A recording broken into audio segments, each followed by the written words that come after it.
Sandra Rodriguez, welcome to noise11.com. You're my second Rodriguez after having the pleasure of talking to your father back in 2013. It's my honor. Thank you very much for having me. When you come to Australia, you are performing some unreleased songs of your father. When I interviewed him in 2013, he was very specific that he'd only, at that time, had written 30 songs. That was his total catalogue, according to him in 2013.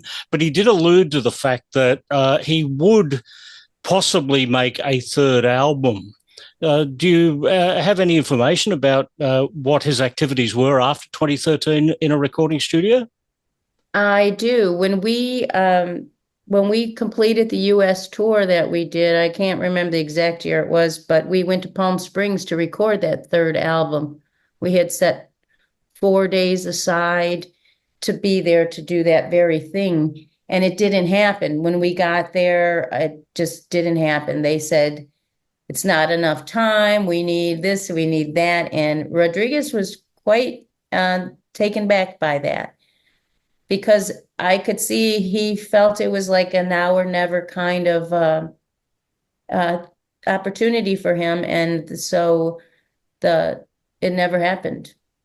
So all of those songs were obviously then written for the potential third album. Are these songs that are going to make up your set list when you come to Australia? Well, that was the initial plan. I'm so protective of these songs because of what happened, with my father's career and his intellectual property. So I've copywritten them, and I've got to make sure I have them registered on BMI. That's how you make your money. And also that they're released digitally prior to performing them. So it all happened very fast between the recording and this Sugar Man, the Rodriguez story. They happened like at the same time. So I'm hoping to be able to share those songs, but I'm not giving them away. Absolutely. In fact, I think on the Searching for the Sugar Man album, it specifically stated that Rodriguez was earning money from this record. He is making a percentage on the money from Universal. Universal has the licensing for that music, so they're giving him a percentage. It's a little above 1%. Let's just put it that way. Oh, wow. Wow. Yes. So it's a little above 1%. And when I mean a little, I mean a little. But anywho, I want to fight to get Rodriguez more than that. And for my sisters and I, and for my children and I, and for justice, just the sake of the Lord loves just scales. So that the songs have been pressed and released so many different ways. And he hasn't seen those royalties. So only since the documentary came out has he started seeing some royalties, but that's always, a soft spot with me, because Rodriguez would never talk about it. He didn't want to chase it. We'll make new money. I'm more like the justice. I want to go after, what they owe you, Dad, but we did it his way, but he's gone now, and we can seek our own justice. If it's checkbook justice, then that's the type that would be appropriate, because my sisters and I shouldn't be struggling like we are, so very much so, with these menial jobs that we hold, with Rodriguez being as talented and so I'm getting myself worked up because I work very, very hard, and Rodriguez, I really he worked way too hard, way harder than he ever should have had to, but he didn't complain. I'm different a little bit, but anyway. Yeah. But those two albums, Cold Fact 1970, Coming from Reality 1971, are so revered in Australia. And I was living in Sydney in 1975 when 2JJ, the radio station, started in Sydney at that time. There was a guy on 2JJ by the name of Holger Brockman who started to play this unknown guy called Rodriguez. And in 1975 in Sydney, in my little part of the world, he became a very popular man. And we had no idea that was happening. We were looking for, our audience, and we didn't know it was going to be in Australia or any of the other wonderful places. He did eventually come down and visit us, I think 1979, 1981. I was at the Palais Theatre 1981 in Melbourne, Australia, the first time I saw him. And he was a very raw performer at that point because he really hadn't had the experience of getting up on stage and communicating with an audience. And I still vividly recall the night. It was just like going around to someone's place, then picking up a guitar and just strumming and playing and singing and telling stories. There was no showbiz to it. It was just pure talent. Natural, very natural, very natural. He didn't do all these long rehearsals. He did not do all these long sound checks. 10 minutes, boom, boom, boom, check the mics. It's a living art. He treated it as such. Each performance was individual. He streamlined those songs for the audience that he played to his audience. So if he was in Italy, he played Vita Rose, and if he played some Midnight Oil, Redneck Wonderland. And I suggested we do that too.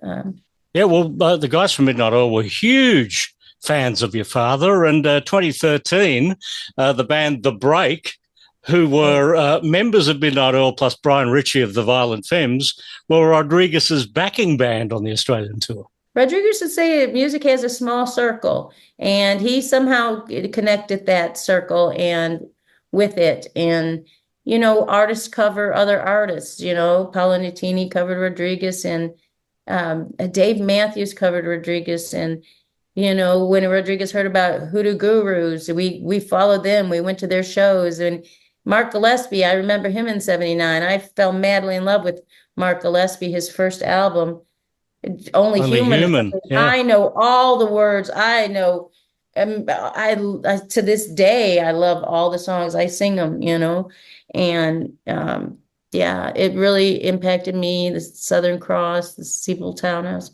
13 cities. We came to Australia, and I'm setting the record straight. Australia, we knew about any success came from finding that Billboard magazine that he was on the charts. So we learned that he had a following. We came in 79 and didn't hear anything else except 81, and then nothing else till 98. Correct. So 98, I think he was doing shows in South Africa at that point. So was that around the point where they started to go searching for the Sugar Man? Because at that point in South Africa, we have to remember it was sort of pre-internet and coming off the back of apartheid, and there wasn't information from the globe going into South Africa at that time. So they just assumed that he had passed away at that point, hence the premise of the movie Searching for the Sugar Man. They just assumed that we have no idea how that rumor started, and we had no idea that rumor was even going on.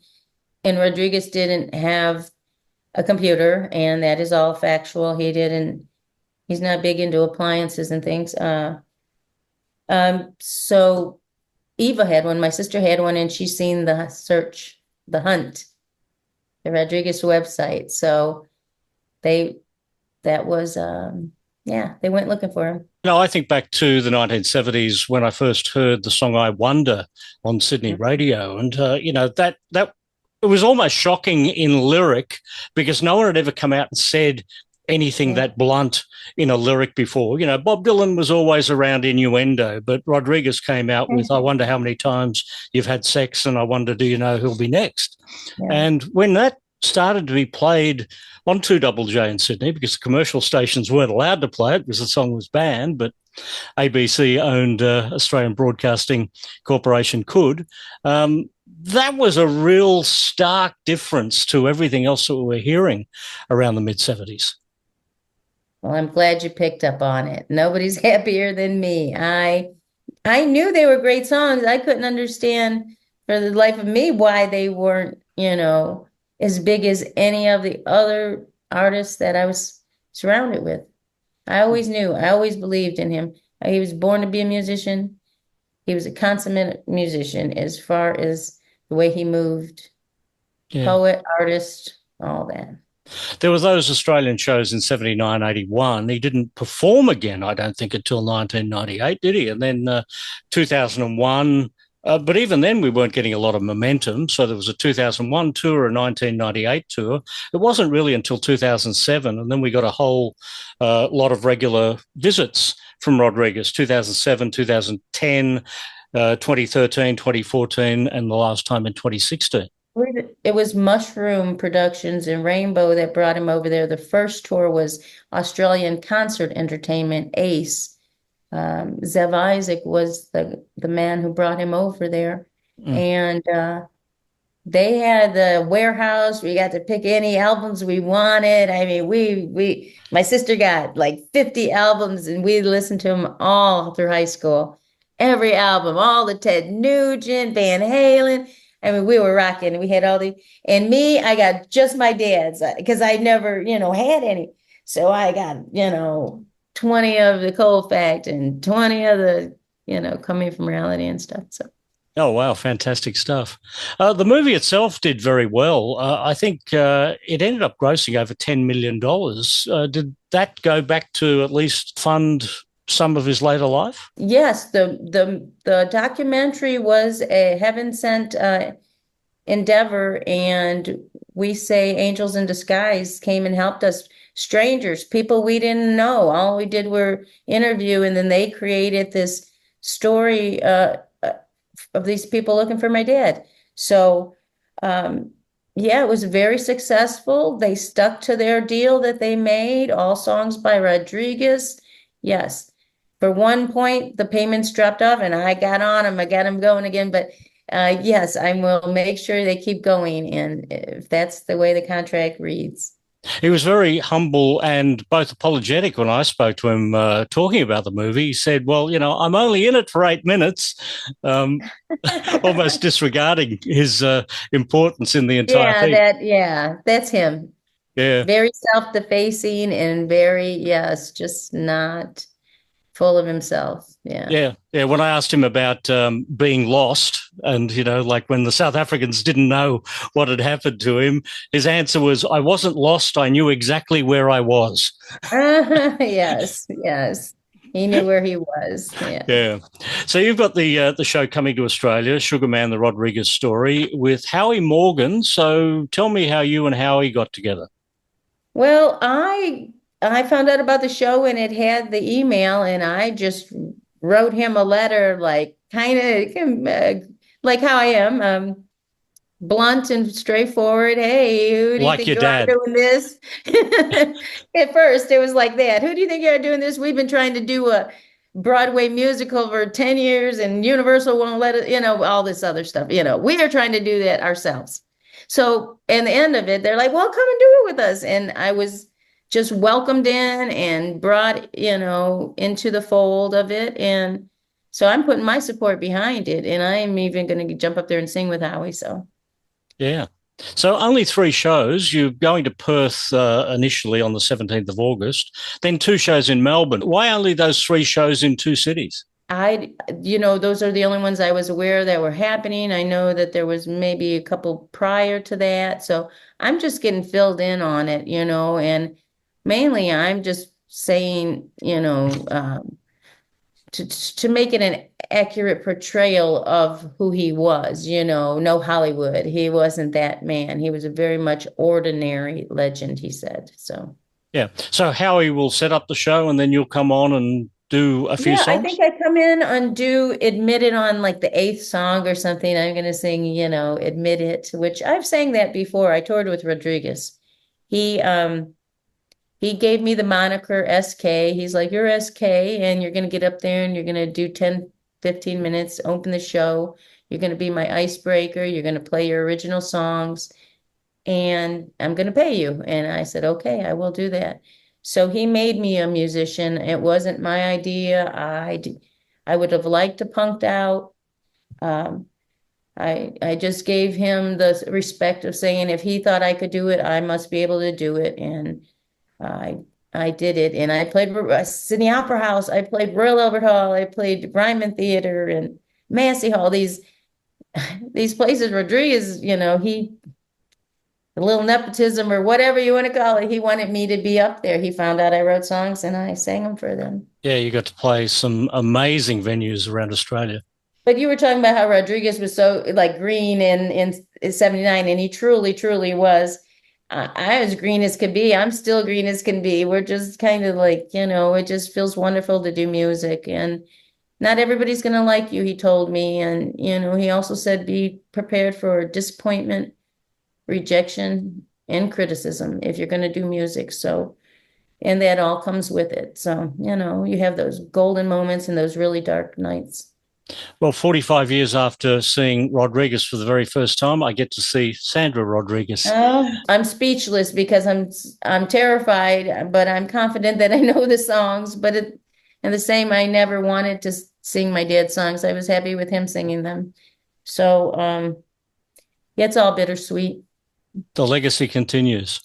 Well, I don't want to give myself too much credit, but I'm going to do my best. I'm going to sing the songs and for you, Australia, because I love Australia for loving him, and you got good taste in music. What can I say? It's been great to talk to you here at Noise 11.